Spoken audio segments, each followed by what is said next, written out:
এই যে তিশা শর্মা, রিথানা, দীপিকা, এদের প্রত্যেকের আসল খুনি হচ্ছে এর বাবা মারা। হ্যাঁ, এদের নিজস্ব বাবা মারা। এরা তাদের মেয়েদের জন্য নিজেরা চিতার কাঠ সাজিয়ে রেখেছিল।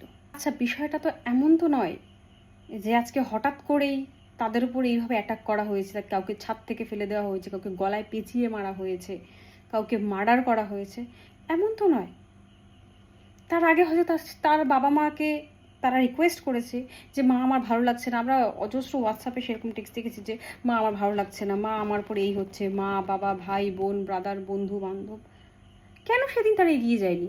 এইসব বাবা মারা কোটি কোটি টাকার বিনিময়ে, কোটি কোটি টাকার আলোকসজ্জা সাজসজ্জা, কোটি কোটি টাকার পণ দিয়ে মেয়েদের লিটারেলি বিক্রি করে, তাদের ঘাড় থেকে বোঝা নামায়। মেয়েরা হচ্ছে তাদের কাছে অ্যাক্ট নন রিটার্নেবল আর্টিকেল, যেটা আর ফেরত নেওয়া যায় না।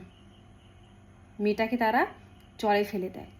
আর তাদের ব্রেন ওয়াশের জন্য তাদের এটা বলা হয় যে, তাদের মাথায় ঠোকানো হয় ছোট থেকে যে তোমাকে অ্যাডজাস্ট করতে হবে, তোমাকে বিয়েতে তোমার কোটি টাকা খরচা করেছি, 3 কোটি টাকা খরচা করেছি, তুমি ইজিলি এখান থেকে বেরিয়ে আসতে পারো না, তুমি মরে যাও, তুমি তাও এখান থেকে বেরিয়ে আসতে পারো না, তোমার কোনো অধিকার নেই।